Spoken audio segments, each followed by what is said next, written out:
નમસ્કાર દોસ્તો, સુપરફાસ્ટ તાજા સમાચારમાં તમારું સ્વાગત છે। દેશ, દુનિયા અને ગુજરાતના તાજા, મોટા અને સૌથી મહત્વપૂર્ણ સમાચાર જાણીએ તે પહેલા તમે ચેનલમાં નવા હોય તો ચેનલને જરૂરથી સબસ્ક્રાઇબ કરીને વિડીયોને લાઇક કરી દેજો। સૌથી પહેલા દોસ્તો આપણે વાત કરીએ તો ગઈકાલના વિડીયોમાં આપણે જણાવ્યા અનુસાર ગઈકાલે ખેડૂતોના ખાતામાં પૈસા આવી ચૂક્યા છે। તો પીએમ મોદીએ ગઈકાલે પ્રધાનમંત્રી કિસાન સન્માન નિધિનો 18મો હપ્તો બહાર પાડ્યો હતો। તો પીએમએ લગભગ 9.4 કરોડ ખેડૂતોને લગભગ 20,000 કરોડ રૂપિયા ટ્રાન્સફર કર્યા છે। તો આ યોજના હેઠળ ખેડૂતોને વાર્ષિક 6,000 રૂપિયાની આર્થિક સહાય આપવામાં આવે છે। તો પ્રધાનમંત્રી કૃષિ ઇન્ફ્રાસ્ટ્રક્ચર ફંડ એટલે કે AIF હેઠળ પૂર્ણ થયેલા 7,516 જેટલા પ્રોજેક્ટ પણ રાષ્ટ્રને સમર્પિત કર્યા છે। બીજા સૌથી મોટા સમાચાર સામે આવ્યા છે। ભારતની મોટી ઉપલબ્ધિ તો અમેરિકા પણ પાછળ, જ્યાં દોસ્તો 27 સપ્ટેમ્બરે પ્રથમ વખત ભારતનું વિદેશી મુદ્રા ભંડાર $12.58 બિલિયન થી વધીને $704.88 બિલિયન પહોંચી ગયું છે। તો આ મામલે માત્ર ચીન, જાપાન અને સ્વિટ્ઝરલેન્ડ ભારતથી આગળ છે, તો અમેરિકા પણ અત્યારે ભારતથી પાછળ છે। તો ભારતના વિદેશ મુદ્રા ભંડારમાં ડોલરનો સૌથી મોટો હિસ્સો છે, જે $616.15 બિલિયન સુધી પહોંચી ગયો છે। તો દેશની કુલ સોનાનો ભંડાર પણ $65.79 અબજ ઉપર પહોંચી ગયો છે। તો દોસ્તો આગળ વધુ એક સૌથી મોટા સમાચાર મળ્યા છે। મુખ્યમંત્રી આજે એટલે કે રવિવારે કેબિનેટની બેઠક બોલાવી છે। તો અનેક તર્ક વિતર્કો પણ છે, જ્યાં દોસ્તો સીએમ ભૂપેન્દ્ર પટેલે આજે એટલે કે રવિવારે સાંજે કેબિનેટની બેઠક બોલાવી છે, તો જેને લઈને અનેક ઘણા બધા પ્રકારના તર્ક વિતર્કો પણ થઈ રહ્યા છે। તો આ બેઠકમાં શું નિર્ણય લેવાઈ શકે છે તેને લઈને પણ અનેક વાતો સામે આવી છે। તો કોઈ કહે છે કે દિવાળી પહેલા કર્મચારીઓને મોટી ભેટ મળશે, તો કોઈ કહે છે કે ગુજરાતમાં ભાજપ સરકારને 22 વર્ષ પૂરા થાય તેની ઉજવણી પણ થશે। તો ક્યાંક મંત્રીમંડળના વિસ્તરણની પણ વાતો ચાલી રહી છે, જ્યારે કોઈ કહે છે કે સામાન્ય લોકો અને ખેડૂતોને પણ મોટી ભેટ મળી શકે છે। જો કે સાચું કારણ તો આજે સાંજે જ ખબર પડશે।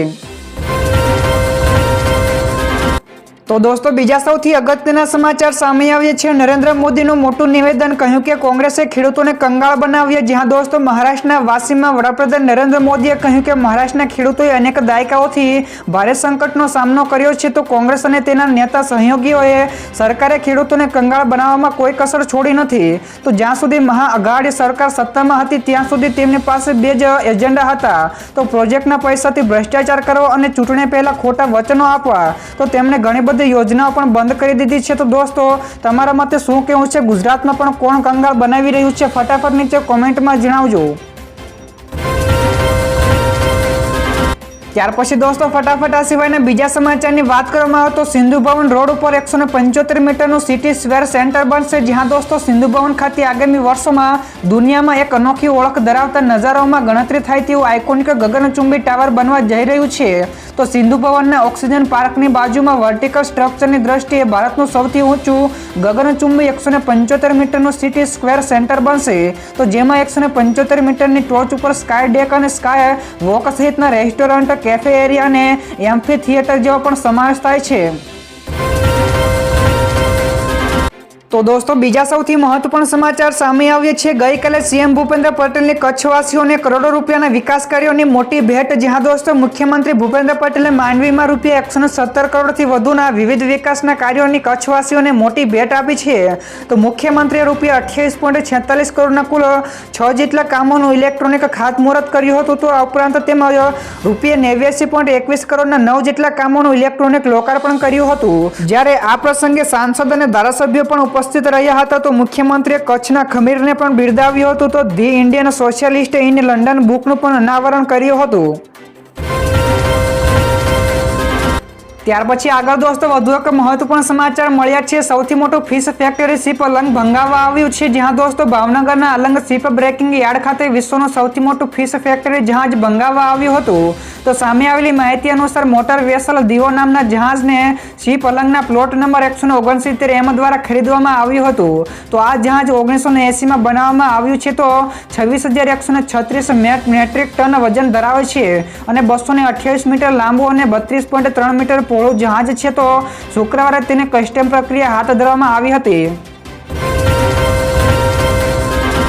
ત્યારબાદ દોસ્તો આગળના બીજા સમાચાર સોના ચાંદીના ભાવ વિશે પણ મળ્યા છે. તો ગઈકાલે સોના ચાંદીમાં હાહાકાર મચ્યો હતો, તો ઓલ ટાઈમ હાઈ ઉપર પહોંચી ગયું છે. જ્યાં દોસ્તો ગઈકાલે સોનાના ભાવ એટલે કે 5 ઓક્ટોબરે ફરી એકવાર ઓલ ટાઈમ હાઈ ઉપર પહોંચ્યા હતા. તો Indian Boolean and jewellers association અનુસાર 24 કેરેટ 10 ગ્રામના સોનાની કિંમતમાં 467 રૂપિયા વધીને પ્રથમ વખત રૂપિયા 76,082 ઉપર પહોંચી ગઈ છે. જોકે ટ્રેન્ડિંગ સેશન્સના અંતે 349 રૂપિયા વધીને 75,964 ઉપર બંધ રહી હતી.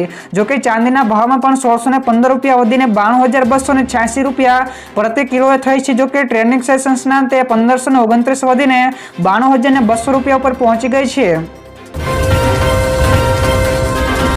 તો દોસ્તો ત્યાર પછીના બીજા સૌથી મોટા સમાચાર સામે આવ્યા છે. માત્ર ભારત જ ઈરાન અને ઇઝરાયલ વચ્ચેના તણાવને ઘટાડી શકે છે. જ્યાં દોસ્તો ભારતમાં ઈરાનના રાજદૂત ઇરાજ ઇલાહીએ શાંતિને પુનઃસ્થાપિત કરવા માટે ભારતના હસ્તક્ષેપની માંગ કરી છે.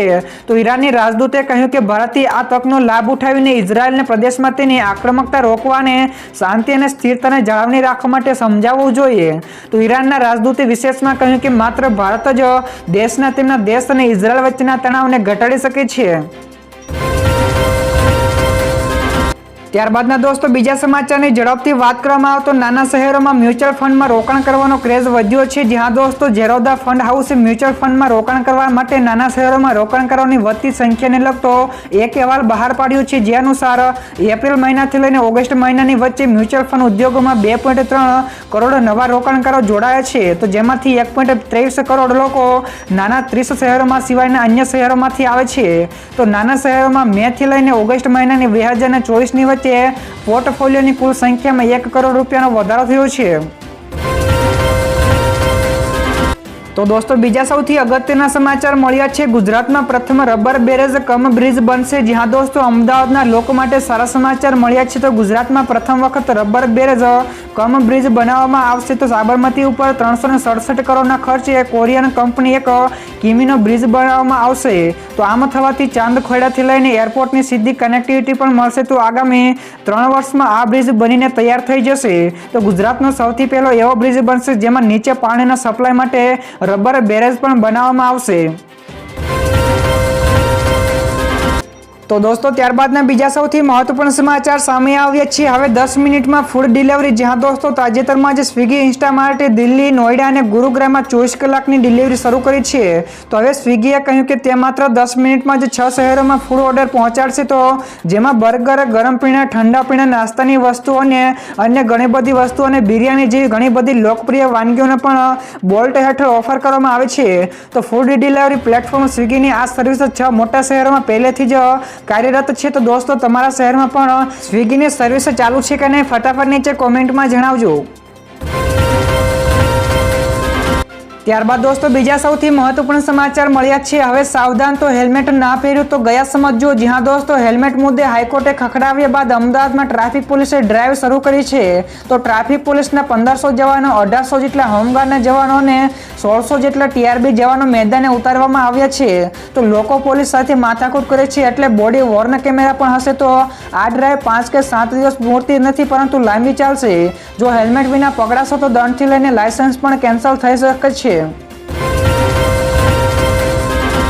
ત્યારબાદ દોસ્તો આગળ વધુ એક સૌથી મોટા સમાચાર સામે આવ્યા છે. ઇઝરાયેલે 400 જેટલા હિઝબુલ્લાના લડવાયાઓને માર્યા છે. જ્યાં દોસ્તો દક્ષિણ લેબનોન બાદ હવે ઇઝરાયેલે ઉત્તરી લેબનોનમાં પણ હવાઈ હુમલાઓ તેજ કર્યા છે.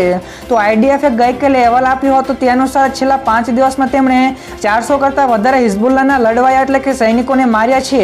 તો આ સિવાય હિઝબુલ્લાના 2000થી વધારે લોકો સૈન્યના ઠેકાણાને પણ નષ્ટ કર્યા છે. તો તે સીએનએનના એક રિપોર્ટ અનુસાર લેબનોનમાંથી 3 લાખ લોકો સિરિયા ગયા છે. તો તે અત્યાર સુધીમાં 12 લાખથી વધારે લોકો દેશ છોડી પણ ચૂક્યા છે. ત્યાર પછી દોસ્તો બીજા સૌથી અગત્યના સમાચાર સામે આવ્યા છે. કેનેડામાં ભારતીયોની હાલત બની કફોડી. તો સ્થિતિ શરમજનક. જ્યાં દોસ્તો છેલ્લા કેટલાક વર્ષોથી લોકોમાં સારું જીવન જીવવા અને કમાણી કરવા માટે લોકો કેનેડા જવાની ઘેલસા વધી છે. જોકે કેનેડામાં પણ બેરોજગારી ચરમસીમાએ પહોંચી ગઈ છે અને નોકરી મેળવવી પણ મુશ્કેલ બની ગઈ છે. તો સ્થિતિ એ છે કે વેટરની નોકરી માટે ભારતીયોની લાંબી લાઈનો પણ જોવા મળી છે અને 3000થી વધુ ભારતીયો રેસ્ટોરન્ટમાં પણ વેટરની નોકરી મેળવવા માટે કતારમાં જોવા મળ્યા હતા. તો દોસ્તો ફટાફટ આગળના બીજા સમાચારની વાત કરવામાં આવે તો એનઆઈએના 5 રાજ્યોમાં 22 જેટલા સ્થળો પર દરોડા. જ્યાં દોસ્તો એનઆઈએ દ્વારા આતંકી સંગઠન જૈશ એ મોહમ્મદની ગતિવિધિઓ સાથે સંબંધિત કેસોમાં જમ્મુ કાશ્મીર, મહારાષ્ટ્ર, યુપી, આસામ અને દિલ્હીમાં દરોડા પાડી રહી છે. તો કુલ 22 જેટલી જગ્યાએ આ દરોડા પાડવામાં આવ્યા છે. તો મળતી માહિતી અનુસાર એનઆઈએ મહારાષ્ટ્રમાં માલેગાંવ શહેરમાં પણ દરોડા પાડી રહી છે. તો શહેરના મસ્કરી ઇલાબના રોડ ઉપર આવેલા અબ્દુલનગરમાં પણ આવેલા એક ડોક્ટરના હોમિયોપેથી ક્લિનિક ઉપર મોડી રાતથી દરોડા દોર ચાલી રહ્યો છે. ત્યાર પછી દોસ્તો બીજા સૌથી મહત્વપૂર્ણ સમાચાર, મુકેશ અંબાણી મ્યુચ્યુઅલ ફંડ ઉદ્યોગમાં હલચલ મચાવવા માટે તૈયાર. જ્યાં દોસ્તો માર્કેટ રેગ્યુલેટર સેબીએ મ્યુચ્યુઅલ ફંડ માટે માર્કેટ માટે મોટો નિર્ણય લીધો છે. તો સેબીએ જીઓ અને બ્લેક રોકને મ્યુચ્યુઅલ ફંડ ઉદ્યોગોમાં પ્રવેશવાની મંજૂરી આપી છે. તો મુકેશ અંબાણીની આગેવાની હેઠળના જીઓ ફાઇનાન્શિયલ સર્વિસના પ્રવેશથી મ્યુચ્યુઅલ ફંડ ઉદ્યોગોમાં સ્પર્ધાઓ વધી શકે છે. તો મ્યુચ્યુઅલ ફંડ પાસે હાલમાં રૂપિયા 66 લાખ કરોડની સંપત્તિઓ પણ છે.